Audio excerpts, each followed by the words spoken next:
एक फादर ने अपनी बेटी की शादी में 2.5 से 3 करोड़ खर्च किए थे, ये सोच के कि उनकी बेटी अपनी ससुराल में खुश रहेगी। लेकिन उसी दहेज ने उनकी बेटी को मेंटली इतना परेशान किया कि वो अपनी जान लेने पर मजबूर हो गई। कोयम्बतूर की 27 इयर्स की रिथानिया, जिसकी शादी उसके पिता को लगभग 2.5 करोड़ में पड़ती है, जिसके बाद अपनी शादी में रिथानिया बहुत खुश नजर आ रही थी। उसको बहुत ही ज्यादा एक्साइटमेंट था, जैसे हर किसी को अपनी शादी के टाइम में होता है। इसके अलावा जो उसका हस्बैंड था और उसकी फैमिली थी, वो भी देखने में बहुत डिसेंट नजर आ रही थी। लेकिन रिथानिया नहीं जानती थी कि आगे जाके वो एक नर्क देखने वाली है और उसकी लाइफ के अब सिर्फ 78 दिन ही बाकी रह गए हैं। कोयम्बतूर के तिरुपुर में रहने वाले आरा नथुराई, जिनकी उम्र 53 साल थी और उनका एक रियल एस्टेट का बिजनेस था जिसमें ठीक ठाक उनकी इनकम थी।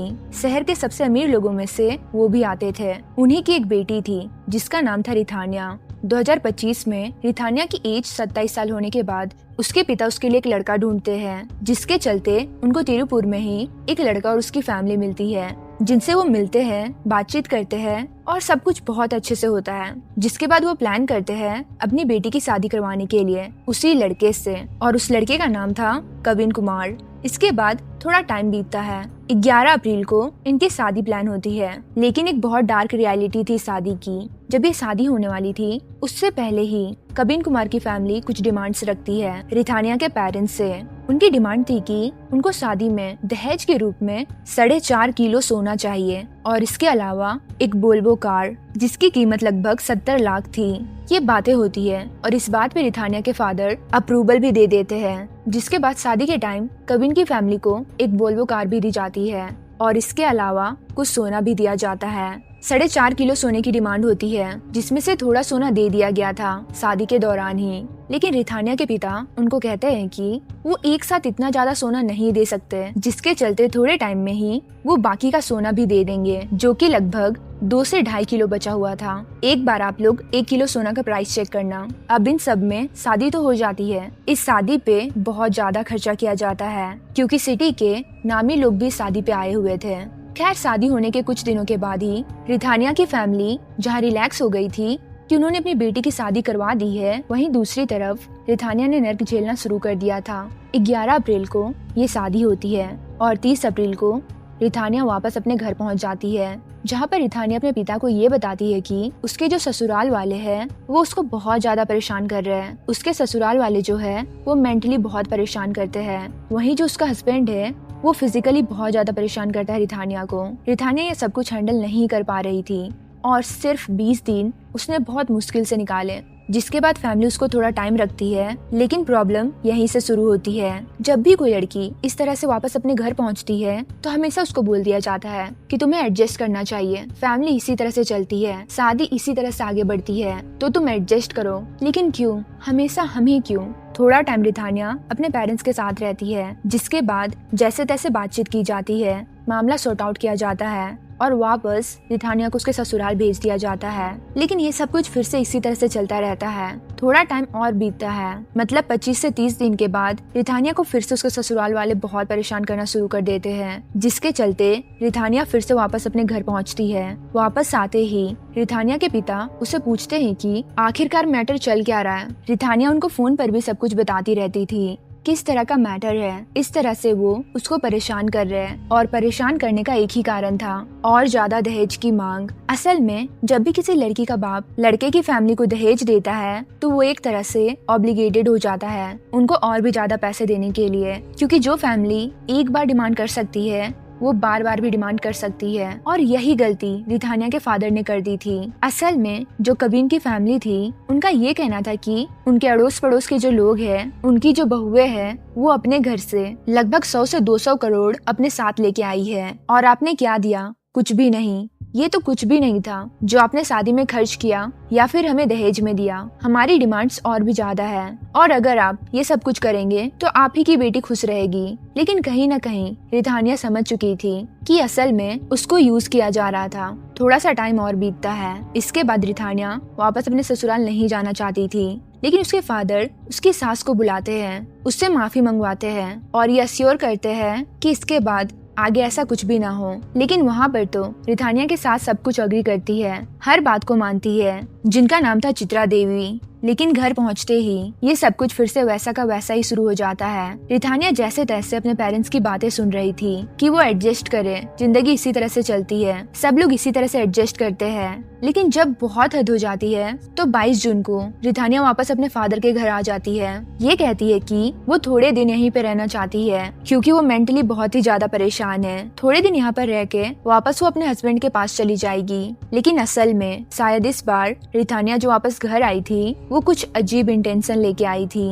रिथानिया को वापस अपने पेरेंट्स के घर आए लगभग 6 दिन हो जाते हैं। ये दिन था 28 जून का, जब रिथानिया सुबह सुबह 9:30 बजे अपने घर से निकलती है, ये कहते हुए कि वो अपनी गाड़ी लेके जा रही है पास के ही मंदिर में, जहाँ पर वो पूजा करेगी और थोड़ी देर बैठ के आएगी। फैमिली को भी पता था कि रिथानिया मेंटली बहुत परेशान है। उनको लगा कि वो थोड़ा रिलैक्स होना चाहती है मंदिर जाके। इसी के चलते सुबह एग्जैक्ट 9:30 के आसपास रिथानिया इस मंदिर के लिए निकल जाती है। लेकिन थोड़ा टाइम हो जाता है, रिथानिया वापस नहीं आती। लगभग 1 बजे के आसपास रिथानिया के फादर को एक कॉल आता है और ये कॉल उनको बहुत ज्यादा डराने वाली थी। ये कॉल तिरुपुर के थोड़े ही दूर बुंदी पलियानम की थी, जहाँ से लगभग 1 बजे के अराउंड उनको कोई कॉल करता है और ये बताता है कि उनकी गाड़ी यहाँ पर खड़ी हुई है, जिसके अंदर रिथानिया यानी कि उनकी बेटी अनकॉन्शियस पड़ी हुई है और उसके पूरे ही मुंह पे झाग लगा हुआ है, जैसे शायद उसको किसी विषाली चीज ने डंक मारा हो या फिर उसने कुछ जहरीला केमिकल खा लिया हो। ये बात सुनते ही रिथानिया के पेरेंट्स भागते हुए बूंदी पहुंचते हैं। लेकिन वहाँ पर जो रिथानिया की हालत थी उसको देखते हुए रिथानिया को तभी के तभी पास के ही एक गवर्नमेंट हॉस्पिटल में ले जाया जाता है। लेकिन डॉक्टर कहते हैं कि रिथानिया की यहाँ पहुँचने से पहले ही डेथ हो चुकी थी। अब ये जो इंसिडेंट था इसने फैमिली को डरा के रख दिया था, लेकिन वो जानते नहीं थे कि आखिरकार इतना बड़ा मैटर हो क्या गया था। शायद रिथानिया के पेरेंट्स को नहीं पता था जिन चीजों से वो गुजर रही थी, जो भी उसके ससुराल में उसके साथ हो रहा था। इसके बाद रिथानिया के पेरेंट्स समझ चुके थे कि असल में इस सब का ब्लेम किसको करना है, किसकी ये सारी की सारी गलती है। वो लोग वेट करते हैं अगले दिन का, यानी कि 29 जून को लगभग 11 बजे के अराउंड उनको रिथानिया की बॉडी थमा दी जाती है, जिसका पोस्टमार्टम हो चुका था और ये क्लियर हो चुका था कि रिथानिया ने खुद से कोई जहरीली चीज खाई थी या फिर उसको कोई जहरीली चीज दी गई थी। बाकी असलियत जो थी वो थी रिथानिया के फादर के फोन में, जिसमें रिथानिया ने मरने से पहले या फिर खुद की जान लेने से पहले 7 वॉइस रिकॉर्डिंग भेजी थी। और उस रिकॉर्डिंग में रिथानिया ने कहा था कि उसकी कविन से शादी हुई है, वो असल में कविन और उसकी फैमिली की एक प्लानिंग थी जिसमें रिथानिया और उसके पेरेंट्स फंस चुके थे। मैं ये डेली का मेंटल प्रेशर नहीं झेल सकती, मुझे ये भी नहीं पता कि आखिरकार मुझे बात किससे करनी है। जो मेरी ये बात सुनते हैं वो मुझे कहते हैं कि मैं समझौता कर लूं। ये वो अपने पेरेंट्स से कह रही थी। जब भी वो कहती थी कि उसको उसके ससुराल वाले इस तरह से परेशान कर रहे हैं तो उसकी फैमिली उसको यही कहती थी कि वो एडजस्ट कर ले, और वही वो कर रही थी। लेकिन अब शायद बहुत देर हो चुकी थी। साथ ही उसने ये भी कहा कि मैं जिससे कंप्लेंट करती हूँ वो मुझे कहता है कि मैं एडजस्ट कर लूँ, लाइफ इसी तरह से चलती है और उसको भी इसी तरह से जीनी पड़ेगी, और वो मेरे दर्द को नहीं समझ रहे हैं। आप सोच रहे होंगे कि मैं शायद झूठ बोल रही हूँ, लेकिन ये बात बिल्कुल झूठ नहीं है। मैं इस बार बिल्कुल सही हूँ, लेकिन मैं नहीं जानती क्यों मैं इतनी चुप हूँ, क्यों मैं इतनी बदल चुकी हूँ। लेकिन जो भी हो, मैं आप पे पूरी जिंदगी भर एक बोझ बन के नहीं रहना चाहती। इस बार मेरी कोई भी गलती नहीं है, बल्कि मुझे ये जिंदगी पसंद ही नहीं आई। मेरे ससुराल वाले मुझे मेंटली बहुत परेशान करते हैं और वहीं मेरे हस्बैंड मुझे फिजिकली बहुत परेशान करते हैं।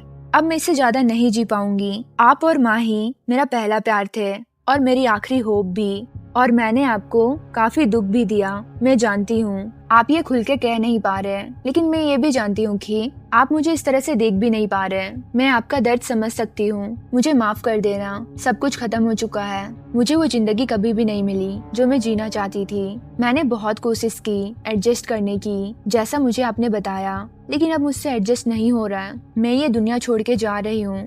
ये शब्द थे मरने से पहले रिथानिया के, जिसके शादी पर उसके पिता ने लगभग 2.5 से 3 करोड़ खर्च किए थे, ये सोच के कि शायद इतना करने के बाद उनकी बेटी अपने ससुराल में खुश रहेगी। इसके बाद कविन और उसकी फैमिली पे एक कंप्लेंट दर्ज होती है। उसके पिता को और कविन को तो तभी अरेस्ट कर लिया जाता है, लेकिन कविन की माँ को अरेस्ट करने में थोड़ी देरी हो जाती है, लेकिन उसको भी अरेस्ट कर लिया जाता है। अब इस टाइम पे केस चल रहा है। इन दहेज के कारण बहुत सारी लड़कियां हमारे कंट्री में अभी भी अपनी जान को खो देती है, बट स्टिल बहुत सारे पेरेंट्स इस बात को नहीं समझ पा रहे हैं, क्योंकि हमारे कंट्री में ये अभी नहीं हो रहा है, बहुत पहले से होता आ रहा है। आई होप इस केस से आप कुछ समझो और इस दहेज की चीज को अपनी लाइफ से पूरी तरह से हटा दो, क्योंकि आप अपनी बेटी उन्हें देते हो। Thank you for watching, be safe.